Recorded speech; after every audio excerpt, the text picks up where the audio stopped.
Okay, now just before we do go ahead and put the new bearings on, I'm going to have a look at this thermal overload and a few other things that you should be looking for before continuing, just to make sure that the pump's okay. You can skip this bit if you want to, but I'm just going to go through the bearing housings, thermal overload, and wiring, the capacitor, a few things that you should really look at.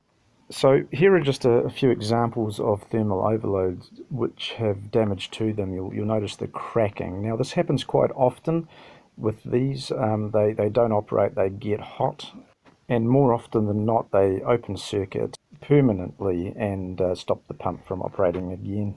Here I am just checking or just feeling out the bearing housings with a new 6203 bearing. There's a bit of a knack to this, but basically if you can slip the bearing in and out and there is no sideways or too much movement so far as the bearing slips out too easily or it pushes in too easily, it's a tolerance fit. This is the floating end.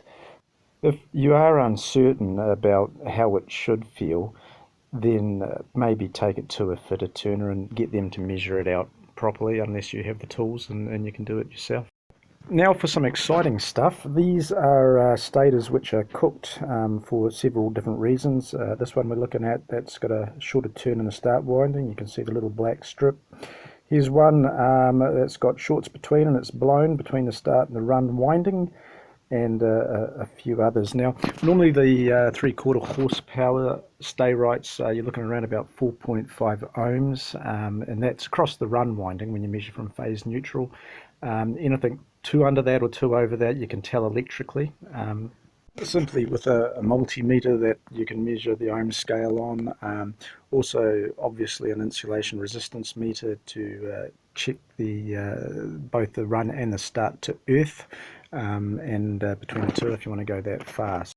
Now it's also a good idea to check the insulation of the supply conductors and the internal wiring. Quite often if there's a poor termination or a high resistance joint somewhere, you'll get a build-up of heat and they become brittle, and should be another thing to keep your eyes on. This is just me checking the capacitor, 161 microfarad, 110 volt capacitor. It's center tapped to the start winding, and this way you can put the pump into parallel or series, or should I say the run winding in parallel or series, depending on whether you want 110 or 230 volt AC, and the start winding remains the same voltage for the capacitor. So if it is low value or dead, then it will prevent the pump from starting and will burn it out.